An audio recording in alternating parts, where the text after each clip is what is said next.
शिखाबन्धत्रयोपेतं वैष्णी मध्वाकराञ्चितं हेयः पञ्चमुखो रुद्रः स्फटिकामराकान्तिमान् प्रियायन् नागभूषणः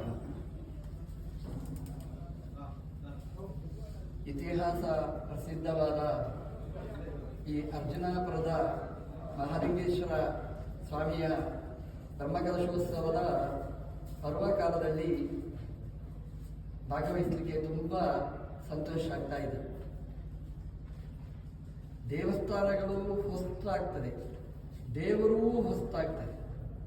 ಆದರೆ ನಮ್ಮದು ದೇವಸ್ಥಾನ ಹೊಸ್ತು, ದೇವರು ಹಳತು. ಹೇಗಿರಬೇಕು ಅಂತಂದರೆ, ಹಳೆಯ ದೇವರು ಎಷ್ಟು ಹಳತು ಅಷ್ಟು ಸನ್ನಿಧಾನ ಜಾಸ್ತಿ ಅಂತ.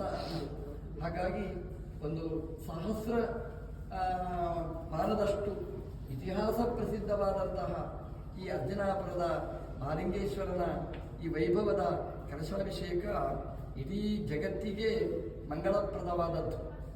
ಇತಿಹಾಸ ಅಂತಂದರೆ ಅರ್ಜುನಾಪುರ ಅನ್ನುವ ಹೆಸರೇ ಆ ಪ್ರಸಿದ್ಧಿಯನ್ನು ನಮಗೆ ತೋರಿಸಿಕೊಡ್ತಾ ಇದೆ.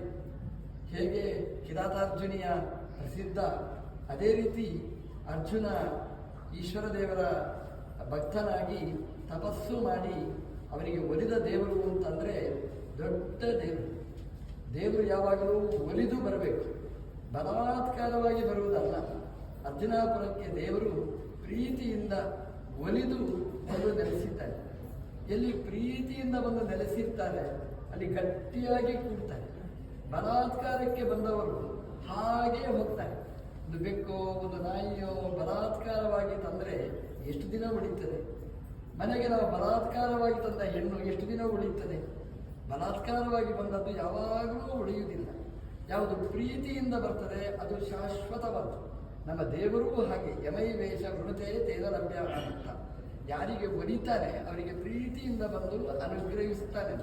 ಹಾಗಾಗಿ ಅರ್ಜುನಾಪುರದ ಜನರ ದೊಡ್ಡ ಭಾಗ್ಯ ಅಂತಂದರೆ ಈ ಊರಾಗಲಿ ಈ ಕ್ಷೇತ್ರ ಆಗಲಿ ಎಲ್ಲಿಂದ ಬಂತು ಅಂತಂದರೆ ದೇವಲೋಕದ ಇಂದ್ರ ಅವತಾರಿಯಾದ ಅರ್ಜುನನಿಂದ ಈ ದೇವಸ್ಥಾನ ಆಗಿದೆ ಅಂತಂದರೆ ಇದು ಮೂರು ಲೋಕಕ್ಕೂ ಸಂಬಂಧಪಟ್ಟ ದೇವಸ್ಥಾನ ಅನ್ನೋದು ಪ್ರಸಿದ್ಧವಾಗಿದೆ.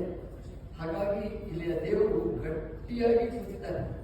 ಶಿಲಾಮಯ ದೇವಸ್ಥಾನ ಇತ್ತು, ಹಿಂದೆ ಮಣ್ಣಿನ ದೇವಸ್ಥಾನ ಇತ್ತು, ಪಾದೆಯ ದೇವಸ್ಥಾನ ಇತ್ತು, ಈಗ ಶಿಲಾಮಯ ದೇವಸ್ಥಾನ ಆಗ್ತದೆ. ಎಷ್ಟು ದೇವಸ್ಥಾನಗಳು ಬದಲಾವಣೆ ಆದರೂ ದೇವರು ಅಲ್ಲಿ ಗಟ್ಟಿಯಾಗಿ ಕೂತಿರ್ತಾರೆ.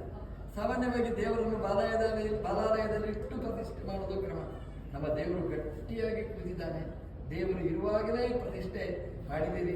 ಆ ದೇವರು ಆಶುತೋಷ, ಆಶುರೋಷ ಎರಡು ಹೆಸರು ರುದ್ರದೇವರಿಗೆ. ಆಶುರೋಷ ಬೇಗ ಕೋಪ ಬರುತ್ತೆ, ಬೇಗ ಪ್ರಸನ್ನ ಆಗ್ತಾರೆ. ನಮಗೆ ಕೋಪ ಬಂದರೆ ಇಳಿಯುವುದೇ ಇಲ್ಲ, ಜೀವಮಾನ ಇಡೀ ಕೋಪ ಇರುತ್ತದೆ. ರುದ್ರದೇವರಿಗೆ ಹಾಗೆ ಇರುವುದಿಲ್ಲ.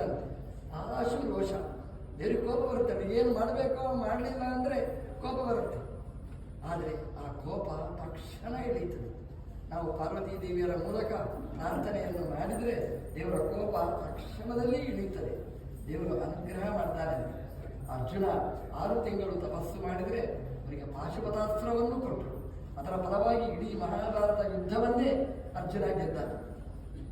ನಾವು ನಮ್ಮ ಮನೆಯ ಯುದ್ಧವನ್ನು ಗೆಲ್ಲಬೇಕು, ನಮ್ಮ ರಾಜ್ಯದ ಯುದ್ಧವನ್ನು ಗೆಲ್ಲಬೇಕು, ನಮ್ಮ ದೇಶದ ಯುದ್ಧವನ್ನು ನಾವು ಗೆಲ್ಲಬೇಕಾದ್ರೆ ಪಾಶುಪತಾಸ್ತ್ರ ನಮಗೆ ಬೇಕು. ಆ ಪಾಶುಪತಾಸ್ತ್ರ ಕೊಡಬೇಕಾದ್ರೆ ಅರ್ಜುನನಿಗೆ ಒದೆಮೆರೆದ ಅರ್ಜುನಾಪುರದ ದೇವರನ್ನು ಗಟ್ಟಿಯಾಗಿ ನಾವು ಹಿಡಿದರೆ ಆ ಪಾಶುಪತಾಸ್ತ್ರ ನಮಗೆ ಸಿಕ್ಕಿದರೆ ಮನೆಯೆಲ್ಲ ಸಮೃದ್ಧಿ, ಆ ಮನೆಯಲ್ಲಿ ಆಗುವ ಜಗಳ ಎಲ್ಲ ದೂರ ಆಗ್ತದೆ, ಮನಸ್ಸಲ್ಲಿರುವ ಜಗಳ ಅದೆಲ್ಲ ದೂರ ಆಗ್ತದೆ, ಸಮೃದ್ಧಿ ಆಗ್ತದೆ.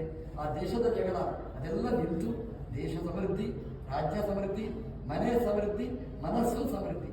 ಹಾಗಾಗಿ ಆಶುತೋಷನಾದ ರುದ್ರದೇವರು ಆ ಬ್ರಹ್ಮಕಲಶಾಭಿಷೇಕದ ಆ ಪವಿತ್ರ ಕಲಶದಿಂದ ಸ್ನಾತನಾಗಿ ನಮಗೆಲ್ಲ ಮಂಗಳ ಸ್ನಾನವನ್ನು ಮಾಡಿಸಿ ನಮಗೆಲ್ಲರಿಗೂ ಮಂಗಳವನ್ನುಂಟು ಮಾಡಲಿ. ಇಡೀ ಜಗತ್ತಿಗೆ ಕ್ಷೇಮ ಆಗಲಿ, ನಮ್ಮ ದೇಶ ಅದು ವಿಶ್ವಗುರು ಆಗಲಿ ಅಂತ ದೇವರಲ್ಲಿ ವಿಶೇಷವಾಗಿ ಪ್ರಾರ್ಥನೆ ಮಾಡಿ, ಈ ದೇವಸ್ಥಾನ ಹೇಗೆ ಅಜರಾಮರ ಹಾಗೆ ದೇವಸ್ಥಾನಕ್ಕೆ ಸಹಾಯ ಮಾಡಿದವರು ಕೂಡ ಅಜರಾಮರರಾಗಲಿ ಅಂತ ದೇವರಲ್ಲಿ ಪ್ರಾರ್ಥಿಸ್ತಾ, ಈ ದೇವಸ್ಥಾನ ಅಭಿವೃದ್ಧಿಯಲ್ಲಿದೆ. ಯಾಕೆಂತಂದರೆ ದೇವಸ್ಥಾನದ ಜಾಗ ಕಡಿಮೆ ಆದರೆ ಅದು ಕ್ಷೀಣ ದಶೆ ಅಂತ.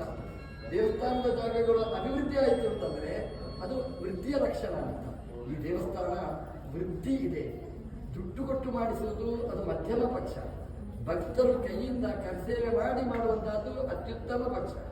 ಅಯೋಧ್ಯೆಯ ರಾಮ ಮಂದಿರ ಶೈಲಿ, ನಮ್ಮೂರಿಗೆ ಅಯೋಧ್ಯೆಯ ರಾಮ ಮಂದಿರ, ಕಾಶಿಯ ವಿಶ್ವನಾಥ ದೇವಸ್ಥಾನ ಅಂತಂದರೆ ಅದು ಅರ್ಜುನಾಪುರದ ದೇವಸ್ಥಾನ ಅಂತ ಹೇಳ್ತಾ, ಈ ದೇವಸ್ಥಾನ ಸಮೃದ್ಧಿಯಾಗಿ ಭಕ್ತರಿಗೆಲ್ಲ ಇಂಬು ಕೊಡಲಿ, ಆಶುತೋಷನಾಗಲಿ, ದೇವರ ಅನುಗ್ರಹ ಮಾಡಲಿ, ಸಮೃದ್ಧಿಯಾಗಲಿ ಅಂತ ದೇವರಲ್ಲಿ ವಿಶೇಷವಾಗಿ ಪ್ರಾರ್ಥಿಸ್ತಾ, ನಾಡಿನ ಕಾರ್ಯಕ್ರಮ ಅನ್ನದಾನ ಅದೆಲ್ಲ ವೈಭವದಿಂದ ನಡೆಯಲಿ ಅಂತ ದೇವರಲ್ಲಿ ವಿಶೇಷವಾಗಿ